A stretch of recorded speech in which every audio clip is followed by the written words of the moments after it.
गीता सार चतुर्थ अध्याय।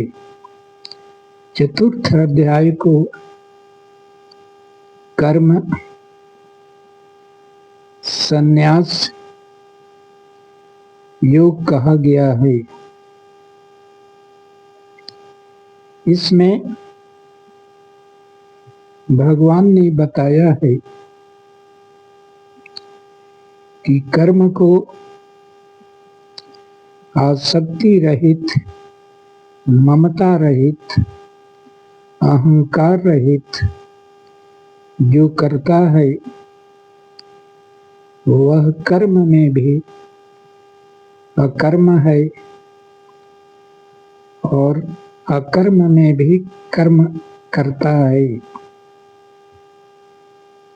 भगवान ने अर्जुन से कहा कि योग का ज्ञान मैंने कल्प के आदि में सूर्य को दिया था। उस ज्ञान को सूर्य ने अपने पुत्र मनु को दिया था और मनु ने अपने पुत्र इक्ष्वाकु को दिया था। बाद में इस पृथ्वी पर उस योग लुप्त हो गया था जो तुझे मैं फिर से दे रहा हूँ। अर्जुन ने प्रश्न किया कि भगवान, आपका जन्म तो इधर हाल का है और सूर्य तो कल्प के आदि से ही है, तो मेरी समझ में यह बात नहीं आ रही है कि आप हाल के हैं और सूर्य बहुत कल्प के आदि के ही यानी बहुत प्राचीन है। तो आपने सूर्य को कैसे योग का ज्ञान दिया? भगवान कहते हैं कि अर्जुन, मेरे और तेरे जन्म अनेकों जन्म बीत गए हैं, लेकिन मैं उन जन्मों को, सभी जन्मों को जानता हूँ और तुम नहीं जानते। बहूनि में व्यतीतानि जन्मानि तव चार्जुन, तान्यहं वेद सर्वाणि न त्वं वेद परम तप। हे परंतप, उन बहुतों जन्मों को जो मेरे और तेरे हुए हैं, मैं उनको भली भांति जानता हूँ, लेकिन तुम नहीं जानता है, इसीलिए ऐसा सोचता है। फिर भगवान कर्मों के बारे में बताते हैं कि कर्म किसे कहते हैं, अकर्म किसे कहते हैं, विकर्म किसे कहते हैं। अर्जुन को कर्मों के बारे में विस्तृत ज्ञान देते हैं और कहते हैं कि हे अर्जुन, कोई कर्म को यज्ञ भी कहा गया है।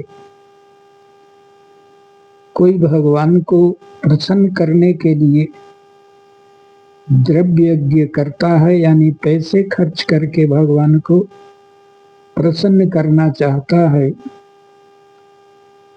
कोई योग यज्ञ कर रहा है, कोई ज्ञान यज्ञ कर रहा है, कोई तप यज्ञ कर रहा है, कोई जप यज्ञ कर रहा है।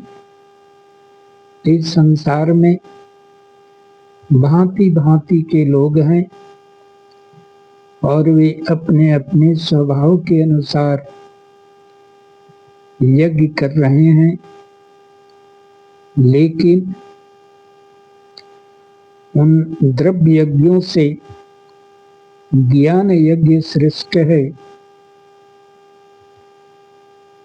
क्योंकि कहा गया है, नहीं ज्ञानेन सदृशम पवित्रम इह विद्यते।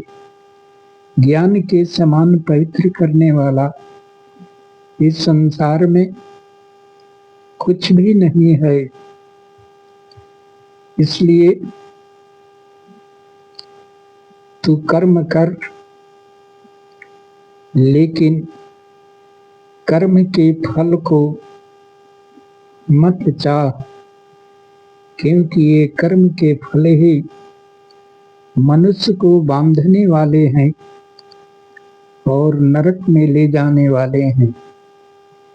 इसलिए तुम आसक्ति रहित, ममता रहित, अहंकार रहित, फलों को न चाहते हुए तुम कर्म करोगे निरासक्त भाव से, वे कर्म तुझे नहीं बांधेंगे और संसार में जन्म और मृत्यु के चक्कर से तुम मुक्त हो जाओगे।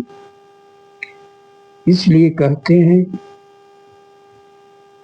कि तुम ज्ञान रूपी तलवार उठाओ और इन सभी संशयों को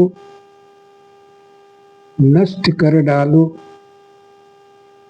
और योग में स्थित हो करके शास्त्र विहित जो कर्म हैं, उन कर्मों को आसक्ति रहित, अहंकार रहित और ममता रहित करो। यही कर्म का रहस्य है और यही तुमको मुक्ति दिलाएगा और मुझ परमात्मा को प्राप्त कराएगा।